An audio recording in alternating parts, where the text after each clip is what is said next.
या सोलापूर येथून अलंकार सौ विद्या चव्हाण माने लिहितात, ती समुद्रकिनारी वाळूत नाव लिहायची. लाटा मात्र ते पुन्हा पुसून टाकायचे. तो दूर किनाऱ्यावर तेच नाव पुन्हा उमटवायचा, जणू लाटा दोघांना जोडत होत्या.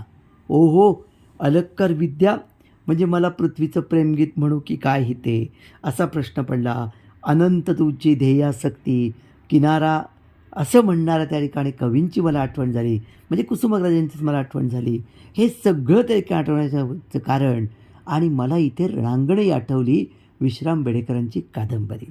म्हणजे समुद्राने किती नष्ट करण्याचा प्रयत्न करो, लाटा जोडतायत, तो तोडतोय, ती जोडते, आणि तो पलीकडे आहे, ही अल्ल्याड आहे, तो पल्ल्याड आहे, पण तरीही दोघं एकमेकांसाठी झुरतायत, दोघांना एकमेकांचा वियोग झाला आहे. किती सुंदर वर्णन तुम्ही या छोट्याशा अलकमधून केलं. म्हणून मी नेहमी म्हणतो, अलक असते छोटी, गोष्ट सांगते मोठी.